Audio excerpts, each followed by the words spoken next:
Hola a todas las personas que nos siguen en este canal. Vamos a darle continuación a la lectura de este libro de Zecharia Sitchin, Las guerras de los dioses y los hombres. Veníamos mirando que las conductas sexuales de estos señores que se hacían llamar dioses por los terrestres no venía motivado tanto por la moral. Entonces no hay que verlo desde el punto de vista moral como la que tenemos hoy para juzgar los hechos, las conductas sexuales de estas personas, de estos personajes en las diferentes culturas aquí donde se desarrollaron ellos o participaron. Si nos dice Zecharia Sitchin, esto hay que verlo desde el punto de vista de su propósito y sus resultados. Era una cuestión de poder. ¿Quién hereda el poder? Pues la conducta sexual ellos la encaminan por ahí. El primogénito de la media hermana hereda el poder, o el de la concubina hereda el poder. Entonces la conducta sexual de ellos no hay que verla, no hay que moralizarla, que son depravados, que sexualmente son enfermos. Esos serían los juicios morales que haríamos hoy, y está equivocado, dice Zecharia Sitchin. No es desde ese punto de vista que hay que juzgar esos hechos y esas conductas morales de estos llamados dioses, sea en Grecia, sea en Sumeria, sea en Egipto, sea en la India o sea en América. No, hay que juzgar estas conductas sexuales de ellos que hoy nos parecerían perversas o desordenadas o descontroladas, pero simplemente por causa de los principios morales que no han metido a las religiones en la cabeza. Pero dice, ver las cosas de ahí está equivocado. Esas conductas sexuales de ellos, como que eran depravados, nada de eso. Sino hay que verlo por su propósito y su resultado en relación a la lucha por el poder. Por eso dice Zecharia Sitchin, va quedando claro que las guerras entre ellos, a veces muy crueles, tuvieron su origen en un código de conducta sexual basada no en la moralidad, sino en consideraciones de pureza genética. En el núcleo de estas guerras subyace una intrincada genealogía que determinaba la jerarquía y la sucesión, que tiene que ver con el poder. ¿Quién hereda el poder? Y los actos sexuales no se juzgaban por su ternura o su violencia, sino por su propósito y sus resultados. Hay que dejar la moral fuera para entender la actitud de estos señores a nivel de conductas sexuales. Sigue diciendo la lectura, existe un relato sumerio en donde Enlil, comandante en jefe de los Anunnaki, ya había sustituido a Enki, se encapricha de una joven niñera, o sea que cuidaba niños de alguna de ellas. Se encapricha de una joven niñera a la que ve nadando desnuda en el río. Está hablando de una mujer de ellos, de una Anunnaki, ¿no? Que está porque ya cuando este relato se hace, ya habían llegado mujeres de Nibiru. Las primeras grupos de mujeres que llegó a Nibiru eran pocas, y entre ellos pues se casaban con algunas de ellas. Entonces dice que existe un relato sumerio en donde Enlil, que era el comandante en jefe de ellos aquí en la tierra, de los Anunnaki, se encapricha de una joven niñera a la que ve nadando desnuda en el río. Estaba tomando baño en un río. La persuade para que salga a navegar con él y le hace el amor en contra de sus protestas. O sea, la muchacha, la joven no quería. Eso es lo que dice el relato.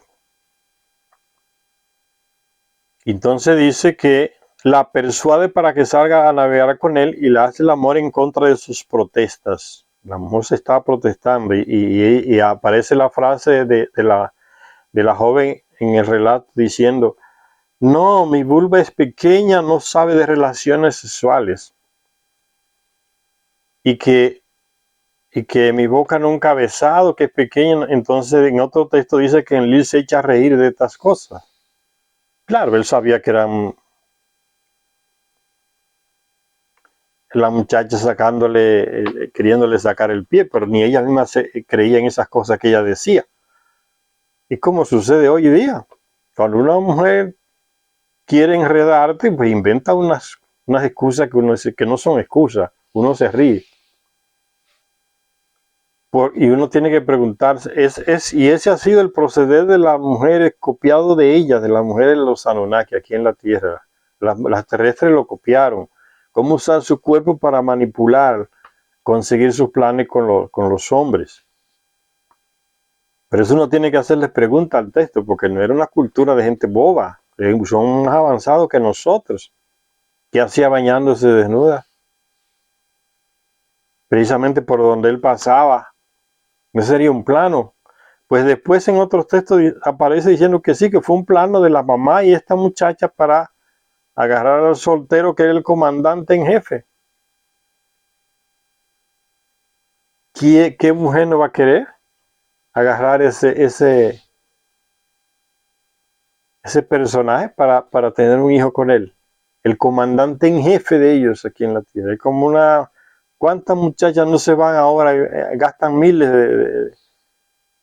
en dinero para ir a donde está un gran futbolista que tiene millones y no sabe qué hacer con ellos?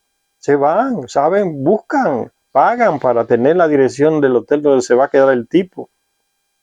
Y allá se presentan y le dan dinero a todo para que la dejen entrar, ya se la presentan y se le ofrecen.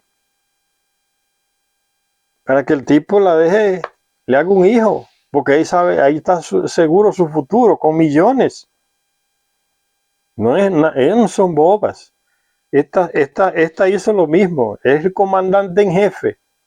Lo capturó un plano, hizo con la mamá, se fue a bañar desnuda porque sabía que le pasaba por ahí, la iba a ver. El poder del cuerpo femenino, Existe un relato sumerio en donde Enlil, comandante en jefe de los Anunnaki, se encapricha de una joven niñera a la que ve nadando desnuda en el río. No es nada de inocencia, de una pobrecita que estaba nadando en el río, no era nada de eso, era un plano. Nadando desnuda en el río. La persuade para que salga a navegar con él y le hace el amor en contra de sus protestas. Decía ella, mi vulva es pequeña, no sabe de relaciones sexuales. ¿Desde cuándo las vulvas de las mujeres son pequeñas para tener relaciones sexuales con un hombre? Está hablando de una muchacha, una moza, una joven, no es ninguna adolescente, ni una niña. Dice, a pesar de su rango, Enlil es arrestado, porque la forzó, como decimos aquí, la estupró, le hizo el amor a la fuerza, eso a la fuerza con ella. A pesar de su rango, y ese hecho entre ellos es la línea roja a nivel lo que hoy llamamos de moral. Entre ellos puede ser jefe, como en este caso de Enlil, el comandante en jefe, y aún así fue juzgado porque cruzó la línea roja de ellos a nivel moral, diríamos hoy. O sea, estuprar a una de ellas es pasar la línea roja, no importa quién sea. Por eso Enlil, siendo el comandante en jefe, es condenado. Se reúne un grupo de ellos, varones, y le mandan una condena encima, que es el destierro, por ese hecho.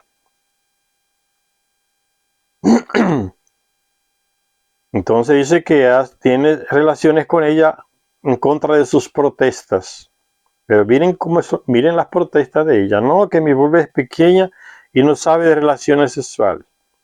A pesar de su rango, Enlil es arrestado por los 50 dioses superiores. O sea, fue un grupo de ellos y lo capturó cuando se supo lo que hizo. Dice, es arrestado cuando vuelve a su ciudad, Nippur. Ahí en Mesopotamia estaba la ciudad de él, Nippur, el comandante en jefe. Y los 7 Anunnaki que juzgan, se reúnen 7 de ellos y forman como un jury popular. Los 7 Anunnaki que juzgan lo encuentran culpable de violación, sentenciándole al exilio en el Apso, allá en África, centro-sur de África. Allá lo enviaron, que era el territorio de Enki, eso. Lo encuentran culpable y la revelación y sentenciándole al exilio en el Lapsu. Se le perdonó el exilio, ¿por qué? Porque la supuesta joven que fue estuprada y que decía que no quería, porque me imaginé pequeña, no sé qué, y nunca estaba con hombre, todas esas excusas infantiles. ¿Qué es lo que ella hace? Ella se fue con él al exilio. Era un plan, no quería perder el tipo. Y cuando le preguntan, ¿tú lo aceptas como esposo? Sí, yo quiero que sea mi esposo. Yo tener un hijo con él. Entonces el tipo es perdonado porque ella aceptó. Quiere un plano. Si vas y estupro, lo odia la vida entera. No era nada de eso. Se fue atrás de él. Y cuando le preguntaron si él aceptaba a él como esposo, sí, entonces inmediatamente lo perdonaron porque él se convirtió en esposo de ella. Se casaron. Ahí le llegó, se le acabó el exilio allá. Por eso, por la actitud de ella.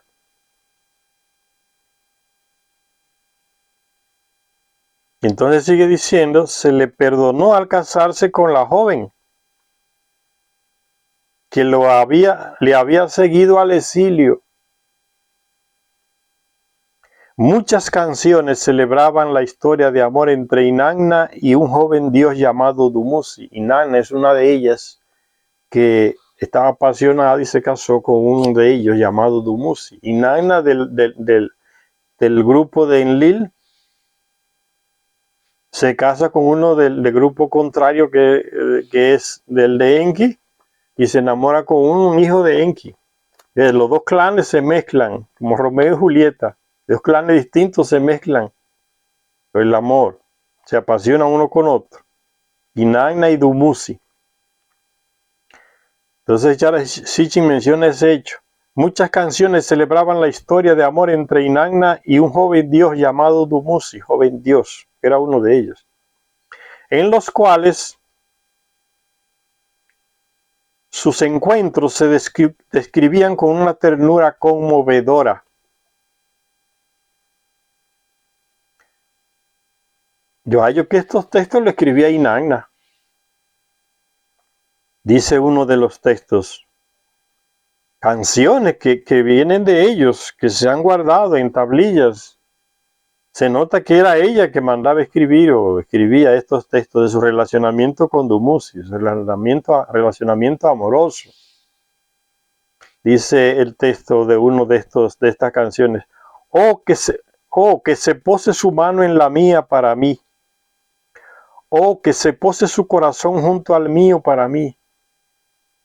Este sentido de posesión lo tiene más la mujer dentro de ella con relación al hombre. De mío, mía, mío. Nadie, ninguna otra se mete con este aquí. El sentido de posesión con relación al hombre. La mujer es mucho más profundo, mucho más violento también puede ser. Sentido de propiedad, este es mío, este es el mío. Nadie otra no lo puede tocar. Oh, que se pose su mano en la mía para mí. Oh, que se pose su corazón junto al mío para mí. No solo es dulce dormir de la mano con él. Lo más dulce de todo es también la dicha de unir corazón con él. Corazón con corazón, abrazado. Un abrazo completo, apretado. Corazón con corazón.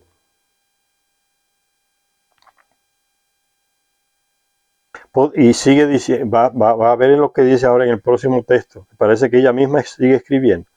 Dice Charia Sitchin, haciendo un comentario, podemos comprender el tono aprobatorio del verso debido a que Dumuzi era el pretendido novio de Inanna, elegido por ella con la aprobación de su hermano. Casi siempre la mujer que conquista al hombre, pero ella hace todo lo posible para que él piense que es él que la está conquistando a ella. Hasta el día de hoy sigue así. Podemos comprender el tono aprobatorio del verso debido a que Dumuzi era el pretendido novio de Inanna, elegido por ella, con la aprobación de su hermano Utu-Shamaz. Utu-Shamaz era el hermano gemelo de Inanna. Dice Zecharia Sitchin, se pregunta, pero ¿cómo explicar un texto en el cual Inanna describe un apasionado romance con su propio hermano, con Utu Shamás? Ven, no podemos juzgarles sus conductas sexuales desde nuestra moral, porque no cabe. Lo condenaríamos de antemano. Entonces hay que lavarse un poco esa moral religiosa que tenemos en la cabeza para poder entender las actitudes sexuales de estas personas con su hermana. ¿Ven? ¿Cómo explicar un texto en el cual Inanna describe un apasionado romance con su propio hermano Utu Shamás? Fíjense lo que ella escribe de su hermano. Mi amado me encontró, disfrutó conmigo, eso a nivel sexual, se regocijó conmigo. El hermano me llevó a su casa, el hermano me llevó a su casa, no nada de novia ni esposo, el hermano me llevó a su casa, me echó en su dulce lecho, halló bien, ella halló bien, está diciendo dulce lecho. Al unísono lo hicimos, ¿ve? Al unísono lo hicimos con la lengua al unísono. ¿Qué fue que hicieron con la lengua los dos al unísono? Cada uno que se imagine lo que quiera. Estamos hablando de sexo. Mi hermano de hermoso rostro lo hizo 50 veces. Caramba. Ese poder sexual de los Anunnaki, ¿qué terrestre no lo quería tener? 50 veces lo hizo. ¿Y qué son 50 veces de un hombre frente a una mujer? Nada. Porque el poder sexual de la mujer es cuántas veces más que el hombre. De una escala entre 1 a 10, la mujer tiene 8 y el hombre tiene 2. Para una mujer eso es una maravilla tener un tipo así. Pero aún así no le gana a ella, no le llega a lo máximo que ella es a nivel sexual. Pero ella lo celebra.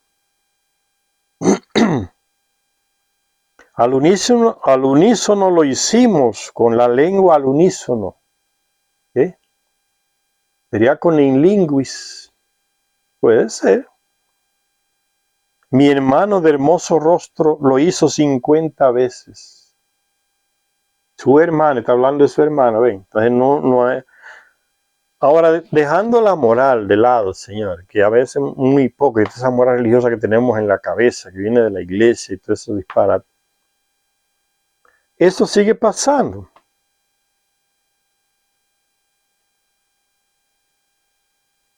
Al día de hoy sigue pasando. En la oscuridad o sea, escondido, pero sigue pasando. Nos viene de ellos. Esas actitudes nos vienen de ellos porque tenemos la semejanza con ellos. No solamente la imagen, o sea, a nivel físico, sino a nivel de los sentimientos y las actitudes. Nos viene de ellos. Ellos nos crearon. Por eso esas cosas pasan entre hoy, pero la moral que tenemos lo condena. Entre ellos no existía esa moral que tenemos hoy. Por eso lo celebran, ella lo celebra. Dice Zecharia Sitchin, esto solo se puede comprender si tenemos en mente que el código prohibía el matrimonio, pero no las relaciones sexuales entre hermano y hermana. Por otra parte, les prohibía el matrimonio entre hermano y hermana, pero no el relacionamiento sexual entre ambos. ¿Para qué? No para tener hijos, procurando el placer entre hermano y hermana. Por otra parte, sí que se permitía el matrimonio con una media hermana. Y los hijos varones tenidos con una hermanastra o media hermana tenían prioridad en el orden jerárquico por esa segunda ley que se aprobó en Nibiru, y ellos la practicaban aquí. Aquella que les dije que la caprichosa reina la cambió, de la primogenitura por la de la simiente. Esa ambición de la mujer por el poder. No, mi hijo es el que va a heredar. Y de ahora en adelante yo digo que el heredero es el hijo que nace de una media hermana con el rey. Yo soy media hermana del rey. Entonces no es aquella, tenía que estar celosa del otro, porque es así siempre, ¿no? No es aquella concubina que le dio un hijo a él primero, no. Ese no va a ser rey, es mi hijo. ¿Por qué? Porque yo soy la media hermana de él. Entonces la relación sanguínea más cercana es la que vale para heredar el trono. Y esa ley se aprobó y trajo los problemas de allá y aquí se repitió también. Por eso esa práctica entre ellos. Sara era media hermana. Abraham mismo dice que Sara era su hermana. Cuando el faraón le reclama, mira, ¿por qué que tú no dijiste que esa era tu hermana? Cuando nos la llevábamos como mujer. Le dijo, no, es que yo tenía miedo de que ustedes descubrieran no sé qué y no sé cuánto. Abraham, que era con Sara, era. Ya los patriarcas seguían los mismos. En esa época todavía estaban los Anunnaki entre ellos. Seguían la misma costumbre de los Anunnaki, le enseñaron ellos, los llamados dioses. Dice, y aunque por otra parte, sí que se permitía el matrimonio con una hermanastra o media hermana. Y los hijos varones tenidos con una hermanastra tenían prioridad en el orden jerárquico a la hora de heredar el poder. Y aunque la violación estaba condenada, el sexo, aún el irregular y violento, se perdonaba si se hacía por motivos sucesorios al trono. ¿Ven? Por eso hablaba Zetarria Sitchin, hay que ver la motivación de esas conductas sexuales, la motivación, el propósito y los resultados. Hay que verlo desde ese punto de vista. Y aunque la violación estaba condenada, el sexo, aún el irregular y violento, se perdonaba si se hacía por motivos sucesorios al trono. En un largo relato se cuenta que Enki, buscando un hijo varón con su hermanastra Sut, recuérdense que el hijo con la hermanastra es el que tiene derecho legal a heredar el trono, más que el primogénito, y él estaba desesperado buscando un hijo así, con su una media hermana de él. En un largo relato, texto de esas tablillas antiguas sumerias, se cuenta que Enki, buscando un hijo varón con su hermanastra Sut, también hermanastra de Enlil, porque era hermanastra, si hermanastra de Enki, hermanastra de Enlil, porque los dos son medio hermanos. La forzó cuando estaba sola. O sea, el hecho de que las líneas rojas existieran no significa que no se cruzaran. Ellos sabían, pero aún así la pasaban. Forzar a una de ellas a hacerse eso. La forzó cuando estaba sola y derramó su semen en el útero de ella. Luego resultó tener una hija en vez de un hijo. No dio resultado el plano. Que el que heredaba era el hijo, no la hija. En vez de un hijo, pero Enki no perdió el tiempo en hacerle el amor a la muchacha en cuanto se hizo joven y hermosa. O sea, la misma hija que tuvo con su media hermana, con esa también hizo, después que ella creció y estaba joven, también con esa la agarró y la forzó buscando un hijo. La forzó cuando estaba sola y derramó su semen en el útero. Luego resultó tener una hija en vez de un hijo. Pero Enki no perdió el tiempo en hacerle el amor a la muchacha, a su propia hija, en cuanto se hizo joven y hermosa. Él disfrutó con ella, la abrazó y yació en su regazo. ¿Ve? El padre con su hija, el incesto. También está en los textos de la Biblia, señores. ¿Qué hicieron las hijas de Job cuando vieron que los dos mensajeros aquellos que eran de los mismos, de la misma gente, los Anunnaki iban a destruir Gomorra y Sodoma? Y le dijeron a Job, al sobrino de Abraham, a Lot, que tenía 2 hijas ya, muchachas jóvenes, que se fueran a las montañas. Y ellas se fueron y se escondieron en una caverna allá. Y vieron desde allá arriba cómo los 2 mensajeros atacaron y destruyeron la ciudad donde ellos vivían antes. Ellas pensaron que ya no había más nadie por esos lugares para casarse, y eran adultas. Y a mí nos lo dijeron, ya somos adultas y no vamos a tener descendencia, ¿y ahora qué hacemos? Pues emborracharon al viejo Lot y las 2 tuvieron sexo con él y tuvieron hijos con él. Y no aparece ninguna palabra referente a condenas de eso. Está ahí en el Antiguo Testamento, ven, ya viene de ellos, es la misma práctica. Él disfrutó con ella, la abrazó, ve, aquí está hablando el padre de su hija. Yació en su regazo, le tocó los muslos, le tocó él, ahí se apaga la tablilla, con la joven cohabitó. Y esto siguió así, con una sucesión de jóvenes hijas, procurando un varón. Siguió haciendo lo mismo con otras hijas que tenía con su media hermana, procurando un hijo varón, ¿no? Y solo nacían hembras. Y la iba embarazando a esas hembras que eran sus propias hijas, buscando un descendiente varón, y no aparecía. Ese es Cronos no. Urano, que fue castrado por Cronos, su hijo, para parar ese desastre sexual que estaba, que ella ya estaba cansada. Era Enki. Ella sería su media hermana, y seguía teniendo relaciones sexuales con las hijas y sus hijas y sus hijas y sus hijas, con sus propias hijas, hasta que vino Crono combinado con ella y le cortaron el instrumento a Urano. Ven, en la cultura griega es el mismo personaje. Lo desastre que estaba haciendo Enki desesperado para tener un hijo, se llevaba por delante a sus propias hijas tenidas con su media hermana Sut. Y dice, él disfrutó con ella, la abrazó y yació en su regazo, le tocó los muslos, le tocó él, ahí se apaga la tablilla, con la joven cohabitó. Tenía la mano metida allá.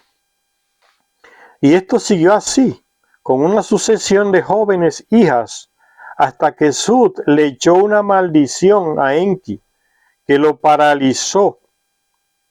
Solo entonces dejó estas payasadas sexuales en busca de un heredero varón. Urano, castrado, pasa la cultura griega y se dan otros motivos por el mismo hecho, ¿no? El descontrol sexual de Urano con sus hijas, con su hija, con su hermana Gea.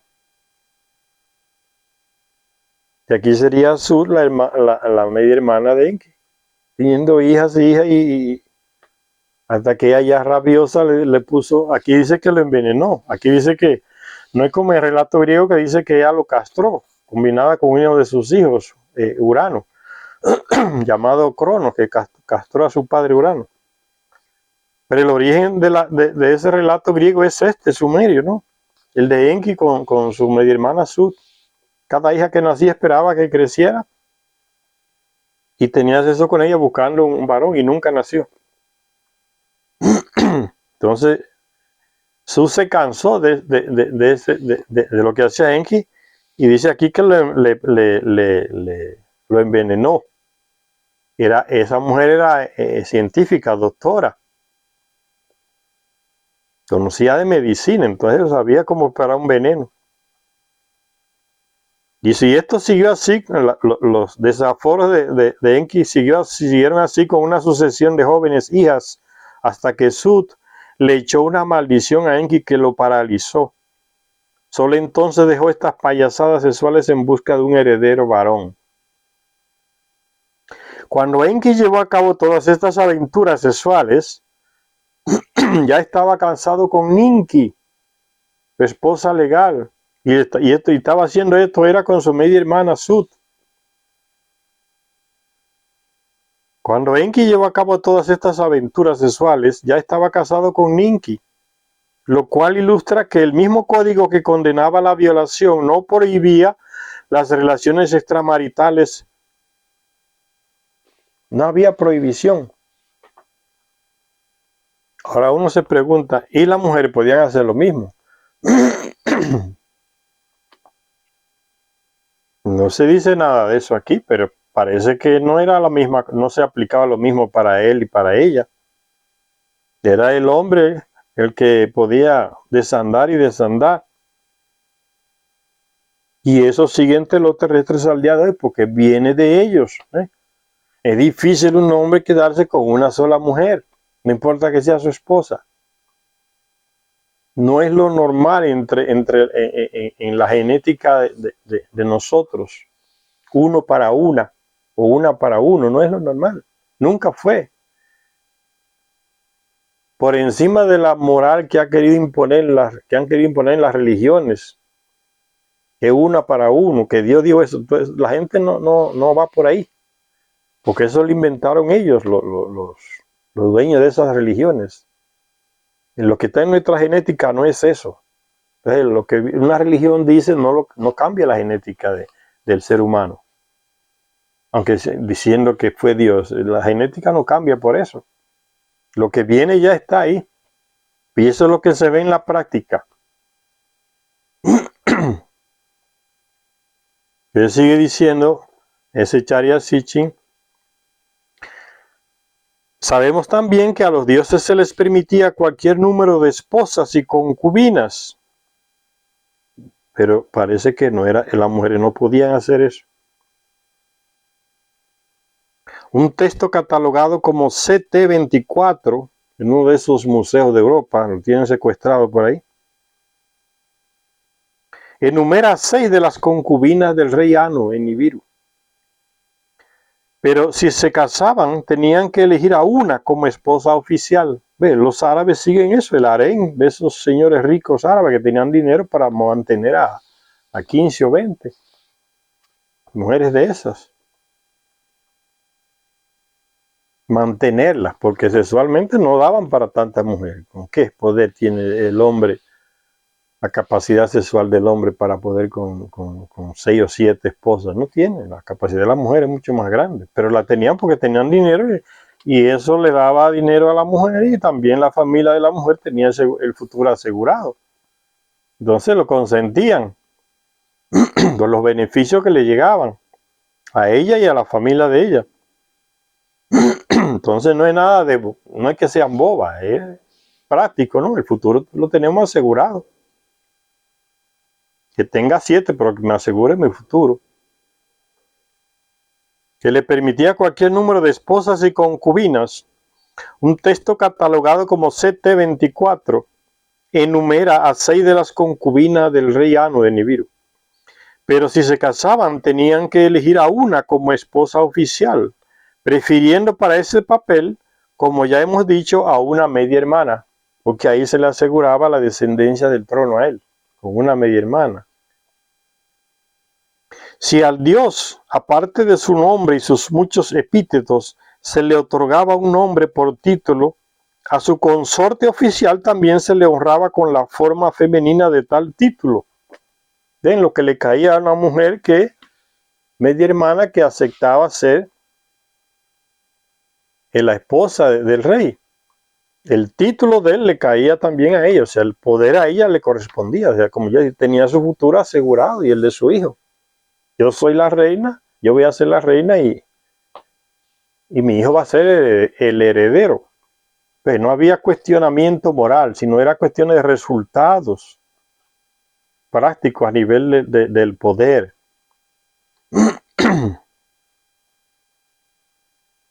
Por eso en estas cosas no puede hablar de su moral, que era degenerado, que era perdido. Está mal, no puede hacer eso, porque no había no eran esos principios los que regían estas conductas sexuales de estas personas. Si al Dios, entre comillas Dios, aparte de su nombre y sus muchos epítetos, se le otorgaba un nombre por título, a su consorte oficial también se le honraba con la forma femenina de tal título. como hizo el rey de Inglaterra ahora, ¿no? Agarró a Camila, entonces lo coronaron rey, a ella reina, ¿ves? Lo que le cayó a ella por juntarse con él. Eso es lo que está queriendo decir. Así, cuando An recibió su nombre por título, el celestial, o Anu, su consorte recibió el nombre de Antu, que es la forma femenina. Anu y Antún en acadio. Anu y Antún en el idioma acadio. La niñera que se casó con Enlil, señor del mando, aquella Sud que se bañó desnuda para capturarlo. Las mujeres saben que por los ojos caen los hombres. Pues se bañó desnuda y lo capturó y aseguró su futuro. Era el comandante en jefe. Este tiene con qué. La niñera que se casó con Enlil, señor del mando, y recibió el nombre por título de Ninlil, dama del mando, ¿ve? La esposa de Enki Dankina se llamó Ninki y así sucesivamente. Heredaban entonces poder y títulos. Debido a la importancia de las relaciones familiares entre los grandes Anunnaki, muchas de las llamadas listas de dioses, listas de dioses entre comillas, compuestas por los antiguos escribas, eran de naturaleza genealógica. En una de estas importantes listas, titulada por los antiguos escribas, la serie de An, Ilu, Anum, se enumeran 42 antepasados de Enlil, claramente dispuestos en 21 parejas divinas. Esto debió de ser una marca de gran linaje real, pues dos documentos similares de Anu enumeran también a sus 21 parejas ancestrales en Nibiru. Se contaba entonces la descendencia de ese señor a partir de las diferentes mujeres que tenía. Se seguía esa lista larga.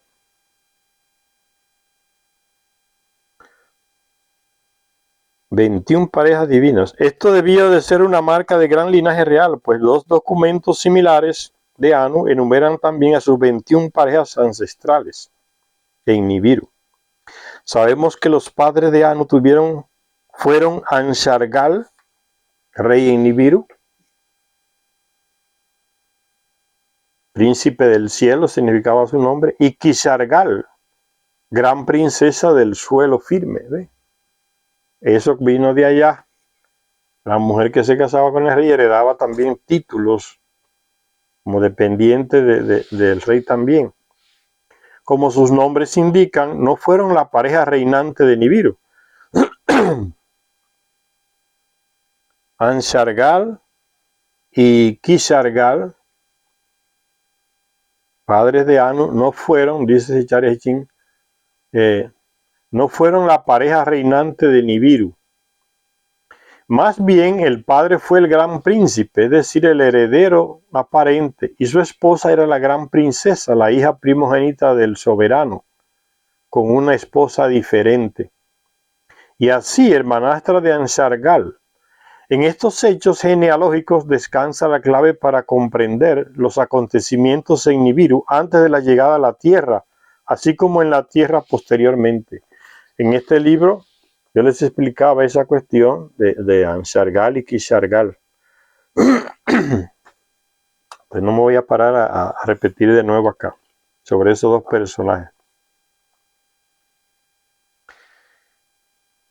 El que se enviase a Ea a la tierra en busca de oro supone que los niburianos ya sabían que podían encontrar en nuestro planeta este precioso metal, porque no iban a viajar tantos miles de kilómetros por nada.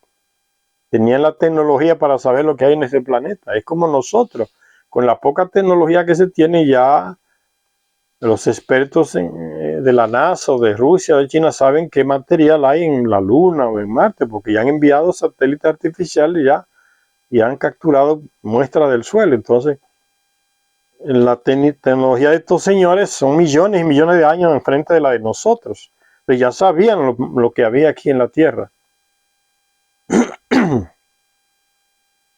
Dice, el que se enviase a Ea o Enki a la tierra en busca de oro supone que los niburianos ya sabían que podían encontrar en nuestro planeta este precioso metal. bastante antes de que se enviara la misión. Pero, ¿cómo lo sabían? Se pueden ofrecer hipótesis. Quizás sondearan la Tierra con satélites no tripulados, como se hace hoy, del mismo modo que los hacemos nosotros con otros planetas de nuestro sistema solar. Quizás inspeccionaran la Tierra con algunos aterrizajes previos, como hicimos con la Luna. De hecho, el aterrizaje de los niburianos en Marte no se puede descartar. Cuando estamos leyendo textos que tratan de los viajes espaciales desde Nibiru a la Tierra, y ya en el libro perdido de Enki vimos que ellos ya, cuando Enki venía de Nibiru hacia la Tierra la primera vez, paró en Marte y reabasteció agua al lado de un gran lago. Entonces, cuando ellos llegaron aquí, 400.000, 500 años atrás, había agua en Marte todavía, lagos en Marte. Él reabastece en Marte y continúa. Como le dije, él era experto en agua desde Nibiru, estudió eso allá, el agua, sus posibilidades, sus capacidades. Entonces el impulso de su nave lo hacía era con el agua. Señor, y no es eso lo que los terrestres están haciendo hoy, siguiendo los pasos de ellos. ¿Cuánta gente ya ha inventado motores a agua? Y los grandes dueños de las empresas que venden petróleo y gasolina los mandan a matar y le queman los documentos para que no se implante esa tecnología de motor a agua, a hidrógeno, porque le echa a perder el negocio. Pero fíjense cómo los terrestres van detrás de ellos. Ya lo hacía Enki, ¿no? Su nave la impulsaba con agua. Se reabastece en Marte cuando viene el virus para poder terminar su viaje hasta la Tierra, reabastece el agua en Marte. Por eso dice Charles Hitchens que no se puede dudar. Y ya se han encontrado las construcciones en Marte. Después fue que Marte perdió la atmósfera después de esa época, ¿no? Por un paso de Nibiru por ahí. Y quedó en lo que hoy soy, puro viento seco. En la superficie. Dice, no sabemos si tuvieron lugar estos aterrizajes tripulados, premeditados en la Tierra, ni cuándo, pero sí que podemos decir que existe una antigua crónica en la que se habla de un primitivo aterrizaje en dramáticas circunstancias. O sea, habían ellos ya enviado personas a la Tierra para ver. Dice Charles Hitchens, no se sabe, no hay documentos, pero sí hay un documento que habla de un primitivo aterrizaje en dramáticas circunstancias, o sea que no fue normal, dice aterrizaje. ¿Cuándo fue eso? Cuando el depuesto soberano de Nibiru escapó a la Tierra en su nave espacial, como les contaba en este libro de Enki. Enki estaba casado con ese rey de Nibiru que huyó hacia acá porque Anu le dio un golpe de estado porque no solucionaba el agujero que había en la atmósfera. Se llamaba Alalu. Y Alalu había matado al anterior rey en Nibiru para quitarle el poder. Anu lucha con Alalu porque Alalu no estaba consiguiendo resolver el problema de, como le dije, que era el problema de geopolítica, ¿no? El agujero en la atmósfera, y le ganó en una batalla física, una lucha física en plaza pública, los dos desnudos. Anu le ganó la batalla. Y ese Alalu tomó una nave armada con armas nucleares y huyó hacia acá porque él pensaba que Anu le iba a hacer igual como Alalu le hizo al rey anterior, lo iba a matar. Sintió miedo y escapó aquí. Y a eso se está refiriendo Charles Hitchens. Hizo un aterrizaje forzoso, no amerizó en el agua. Aterrizó y la nave se le averió y se quedó aquí. A eso se está refiriendo aquí. Hubo sí entonces esa llegada de alguien de allá y que exploró y vio que había oro aquí. O sea, no solamente no se trató de enviar satélites aquí para ver, sino que hubo presencia aquí y ese caso está relatado.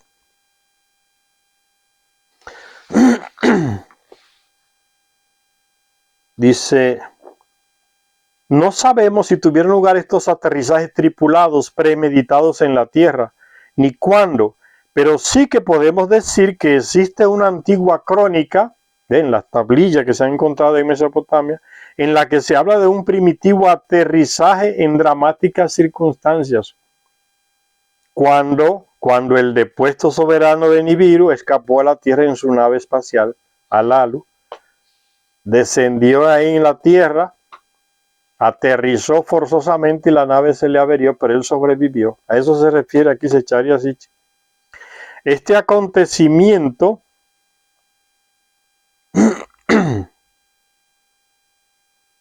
dice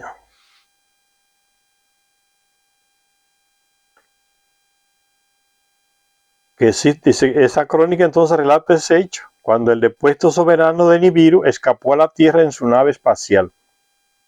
Este acontecimiento debía acaecer antes de que Ea fuera enviado a la Tierra, y así fue, por su padre Anu, pues fue con este acontecimiento que Anu se convirtió en el soberano de Nibiru. En realidad se trató de la usurpación del trono de Nibiru a cargo de Anu. Anu no heredó trono, que su padre y su madre no eran el rey y la reina. A Anu le dio un golpe a Alalu y Alalu había dado un golpe violento con muerte del rey anterior a él. Y Anu llega y le demuestra a Alalu, que está reinando allá en Nibiru, que él es el heredero legal del trono y no Alalu, que dio el golpe y mató al rey anterior. Entonces Alalu acepta, pero hace una jugarreta y le dice, está bien, tú eres el heredero legal, yo acepto. Pero mientras tanto vamos a dejar la cosa así, yo reino y te nombro a ti oficialmente como el heredero legal, pero déjame terminar mi reinado. Y después de un tiempo, Anu se cansó y lo retó a una lucha física en plaza pública y lo venció. Entonces huyó hacia acá porque pensó que Anu lo iba a matar igual que Alá lo había hecho con el rey anterior, que entró al palacio armado con un grupo de gente y mató al rey. Y ahí usurpó el poder. Entonces ese llegó aquí en la tierra. Y el rostro de ese, ¿sabe dónde está? De ese Alalu. En Marte, todavía está allá. Ese rostro que se encontró en Marte, búsquenlo en internet, el rostro en Marte, está el rostro de Alalu, allá en Marte, diseñado, esculpido en un monte, en una piedra, una montaña de piedra alta. El rostro de Alalu está allá mirando, allá fue enterrado, allá murió, en Marte. Y esa es otra historia que se las conté en este libro aquí, el libro perdido de Enki. O sea, a eso se está refiriendo Zecharia Sitchin.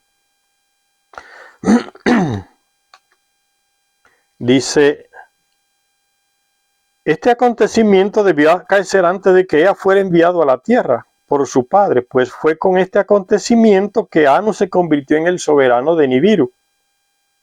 Cuando el depuesto soberano de Nibiru escapó a la tierra en su nave espacial. En realidad se trató de la usurpación del trono de Nibiru a cargo de Anu, porque lo retó en una lucha física y le ganó. No fue que heredó nada. La información está contenida en un texto cuya versión hitita ha recibido el título de la realeza del cielo. ¿Ve? Entre los hititas, muchos documentos que hablan de esta gente. ¿Ve? Los hititas, los sumerios, los urritas, los griegos, todos hablan de la misma gente, los de la India, en América. La información está contenida en un texto cuya versión hitita ha recibido el título de la realeza del cielo. La realeza abajo del cielo. O sea, el sistema monárquico lo traen ellos desde su planeta aquí, lo implantan aquí. Allá tienen el sistema monárquico, un rey para el planeta entero. La realeza del cielo, por eso dice la realeza del cielo, porque bajó de allá, el cielo es Nibiru. Y arroja luz este texto de los hititas sobre la vida en la corte real de Nibiru. O sea, este texto entonces, lógicamente, algún Anunnaki se lo dice a un escriba y este texto lo conservaban los hititas en su época, ahí en lo que hoy es Turquía y esos lugares por ahí estaba el reino de los hititas. Tenían ese material escrito. Y arroja luz sobre la vida en la corte real de Nibiru, al tiempo que nos cuenta los detalles de una traición digna de un drama de Shakespeare. Dice que cuando llegó el momento de la sucesión en Nibiru, por muerte natural o de otro modo, no fue Anshargal, el padre de Anu y heredero aparente, el que ascendió al trono, sino un familiar llamado Alalu, a la luz. En el texto hitita se escribe a la luz, en el lenguaje de los hititas. Entonces por eso es que Anu le llega como príncipe y se presenta frente a una gran asamblea y le dice, el heredero legítimo soy yo, no es Alalu.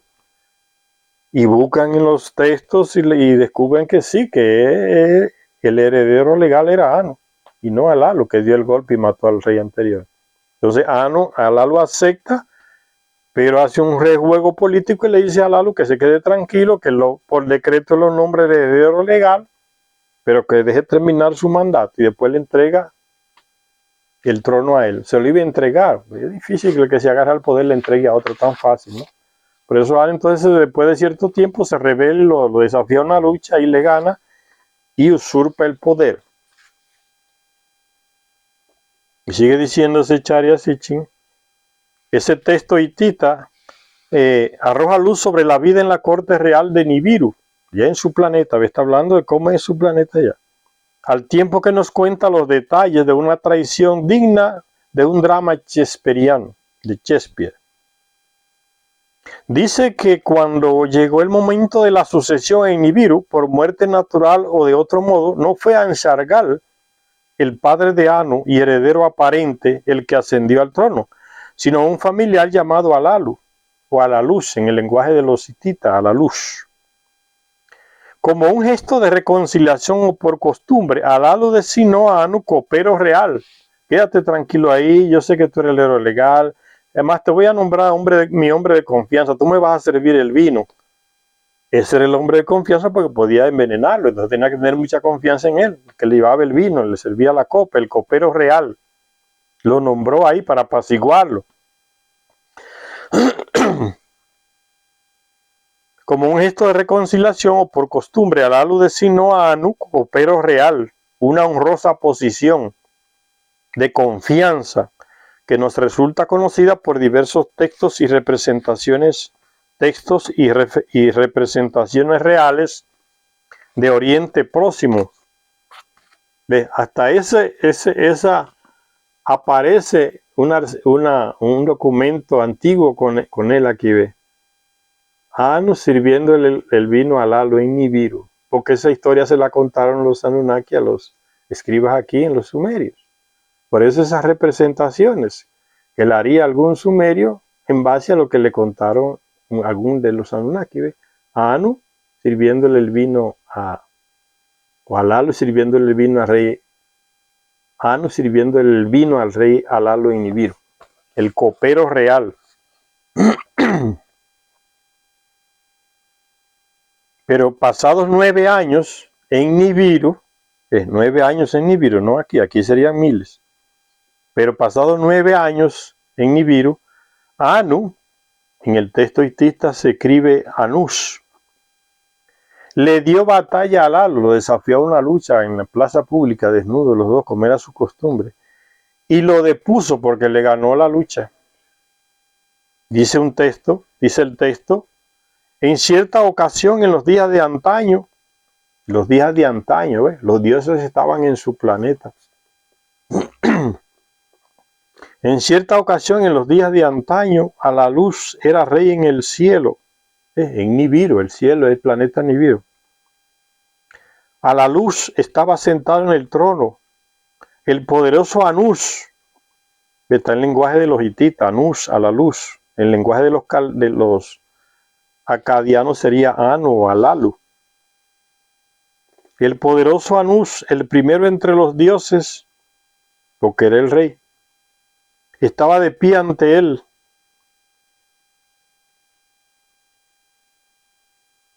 El poderoso Anus, que es Anu, el primero entre los dioses, porque era el príncipe heredero legal, por eso dice el primero entre los dioses, estaba de pie ante él, ante Anu, ante Alalu. se postraba a sus pies, con la copa de la bebida en la mano. Durante 9 períodos a la luz fue rey del cielo. En el 9º período, Anús le dio batalla a la luz. Lo que le estaba explicando. Fue entonces, según nos relata el antiguo texto, cuando tuvo lugar el dramático vuelo a la tierra. Le ganó la batalla a una lucha física, desnudos los dos en plaza pública, le ganó a Anús, a Alalu, y la gente se llevó a Anu en el hombro para tomar posesión, a sentarlo en el trono, mientras que Alalu aprovechó, se escapó entre la gente, se fue al espacio puerto, tomó una nave, la armó con armas nucleares y escapó hacia acá, porque él sabía lo que había aquí y dónde estaba ubicado el planeta. Y que aquí había oro. Y él no vino por casualidad aquí, porque el oro era lo que salvaba a Nibiru y determinaba la geopolítica, si el rey seguía o no seguía allá. El que tenía el oro asegurado tenía el poder en Nibiru, podía dar un golpe de nuevo. Y eso es lo que hizo Alalu. Él viene donde hay oro.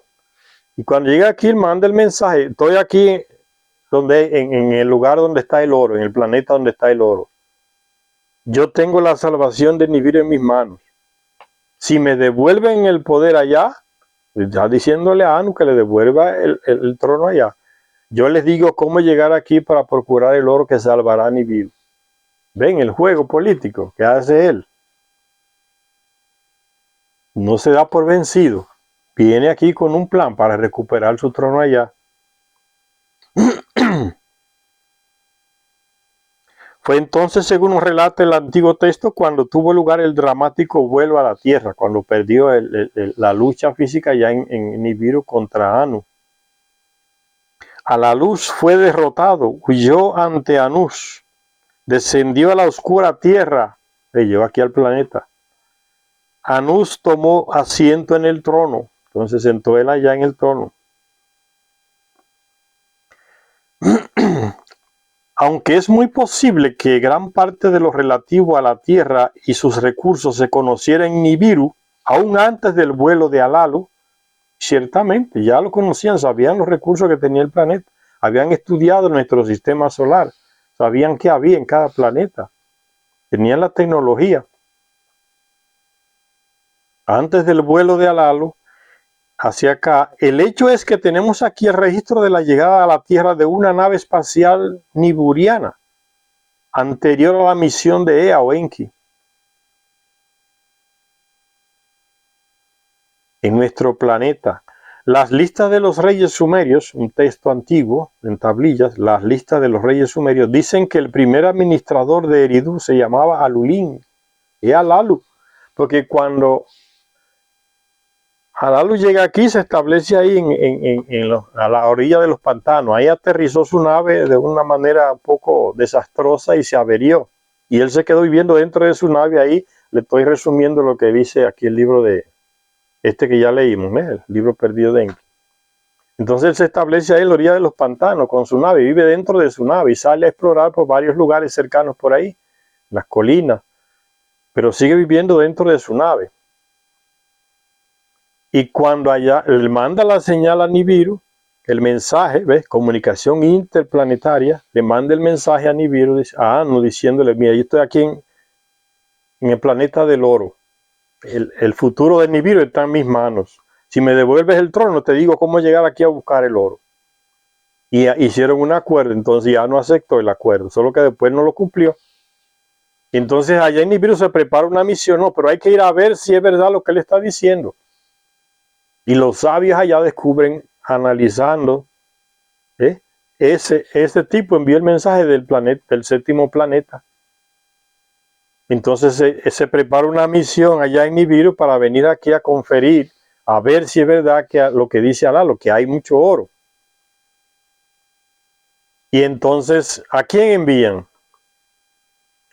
No fue por coincidencia. A Ea, que es un gran científico que trabaja las aguas, que sabe pero que es el hijastro de Alalu, que está aquí, que huyó de allá, porque Enki está casado con una hija de Alalu. Porque cuando Anu le fue a reclamar el trono a Alalu, el acuerdo que hicieron fue que Alalu le iba a reconocer como heredero legal y que una hija de Alalu se iba a casar con una hija de Anu para que ese heredara el trono, ¿ven? Y era Enki el que iba a heredar el trono allá. Entonces, esa hija de Alalu, ¿quién era? La mujer de Enki, Dankina, allá en Nibiru, la madre de Marduk, que también vino aquí. Por eso es que seleccionan a Enki para que venga aquí, porque él es amigo de los 12 hijos de Anu, el primogénito que está en Nibiru, pero también es hijastro de Alalu porque está casado con la hija de Alalu. Alalu es como un padre para él. Entonces viene, la llegada de él une a los dos. No viene un enemigo, viene una persona que Alalu quiere y Anu también quiere, el hijo y el hijastro, por matrimonio. Ven cómo se van encaminando las cosas, enlazando una cosa con otra. Conociendo la historia se puede hacer ese enlace. Entonces, en esa lista de los reyes sumerios dice que el primer administrador de Eridu se llamaba Alulín, porque cuando ella llega aquí, Alalu lo recibe, le da las coordenadas para que pueda pasar por el cinturón de asteroides sin que la nave sea destruida por todos esos pedazos de piedra, y llegan y amerizan. No aterrizan, amerizan ahí guiados por Alalu en el Golfo Pérsico. Entonces llega Enki y construye, manda con 50 Anunnaki, construye una residencia, una casa más digna para Alalu, que vivía dentro de su nave, y después de miles de años, que para ellos son 2 o 3 años, Enki mismo nombra a Alalu como rey, ahí en Eridu, la ciudad que fundó Enki. El rey va a ser Alalu, porque era rey allá en Nibiru, entonces Enki que lo nombra rey. Por eso es que Alalu fue rey aquí en la tierra también, el primero. Por eso es que en la lista de los reyes aparece ese Alalu como el primer rey en la tierra, rey rey en Nibiru y rey aquí también. Y por eso la cara del que está allá en Marte está mirando para Nibiru y para la tierra, porque fue rey en los dos planetas. Entonces, Enki el que lo nombra rey aquí, por eso en la lista de los reyes sumerios aparece Alalu como el primero. Dice, en la lista de los reyes sumerios dicen que el primer administrador de Eridu se llamaba Alulín, ¿ves? Enki era el comandante, pero nombró rey a Alalu, que estaba aquí ya. La lista de los reyes sumerios dicen que el primer administrador de Eridu se llamaba Alulín, es Alalu. Nombre que pudo ser otro epíteto de Ea o Enki, o quizás la interpretación sumeria del nombre de Alalu. Así pues, uno podría pensar que aunque depuesto, a Alalu le preocupara lo suficiente el destino de Nibiru, como para informar a quien le había depuesto, que a Anu, que había encontrado oro en las aguas de la tierra. Y pudo ser esto lo que sucedió, dado que usurpador y depuesto se reconciliaron a continuación, pues Anu se apresuró a designar a Kumarbi, nieto de Alalu, copero real. ¿Ve? Alalu llegó e introdujo aparatos en las aguas. Por eso es que Enki viene ya a buscar oro en las aguas, porque ya Alalu debía darle información. Cuando él llegó, introdujo aparatos, dice el libro perdido de Enki, no yo. Introdujo sus aparatos y detectó oro en las aguas. Entonces, es el proyecto primero de Enki, a buscar ese oro que está en las aguas. Después vieron que no era suficiente pero fíjense el acuerdo, ¿no? Allá en Nibiru, ¿qué es lo que hace Anu? Nombra a un familiar de Alalu como su copero. Lo que él mismo era como Alalu, copero, hombre de confianza, nombra a Kumarbi allá, el copero de confianza de él, tratando de reconciliar las cosas porque Alalu está aquí y tiene el oro. Dice, entonces por eso, y pudo ser esto lo que sucedió, dado que usurpador y depuesto, o sea, Alalu y Anu, Anu usurpador y Alalu depuesto, se reconciliaron a continuación después de ese aviso de que había encontrado el oro aquí. Pues Anu se apresuró a designar a Kumarbi, nieto de Alalu, copero real allá en Nibiru. Pero el gesto de reconciliación entre Halalo y Anu solo hizo que la historia de Nibiru se repitiera. A pesar de todos los honores concedidos al joven Kumarbi como copero real allá, recuérdense que Anu fue designado copero por Halalo y después se le reveló. Y ya me cansé de ese copero, me entrega el reinado. Te desafía a una lucha física y lo venció y se quedó con el trono. Entonces Halalo huyó hacia acá. Entonces allá está Kumarbi en la misma situación que estaba Anu, copero real de Anu. Kumarbi, quien es nieto de Halalo. Dice, se repitió la historia. A pesar de todos los honores concedidos, el joven Kumarbi no podía olvidar que Anu había usurpado el trono de su abuelo. Y con el tiempo, la enemistad de Kumarbi hacia Anu se fue haciendo cada vez más obvia. Hasta que Anu no pudo soportar la mirada de los ojos de Kumarbi. Cada vez que Kumarbi lo miraba, Anu veía a su enemigo. Estaba queriendo reclamar el trono. Se repite la misma historia. Lo mismo que él hizo con Halalo, Kumarbi lo estaba haciendo con él cada vez que lo miraba. Estoy chequeando.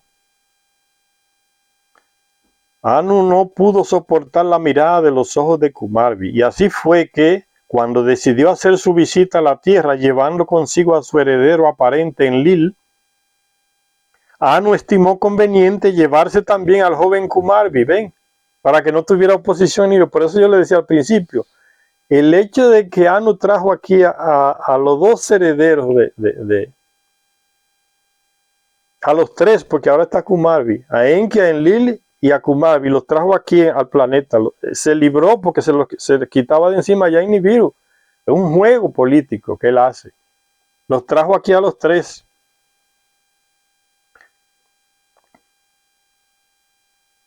Y así fue que cuando decidió hacer su visita a la tierra, llevando, si viene y deja a Kumarbi ya le da el golpe de estado, con seguridad.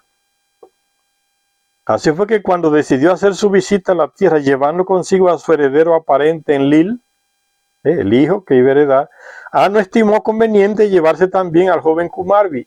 Los trajo a los dos. Pero estas dos decisiones terminaron convirtiendo su visita en un rosario de conflictos, y al menos para Anu en algo sumamente angustioso. Ya el juego político, señores. Vamos a hacer una paradita aquí, después continuamos. Gracias a todas y a todos los que nos ven en este canal. Soy Jorge Quevedo.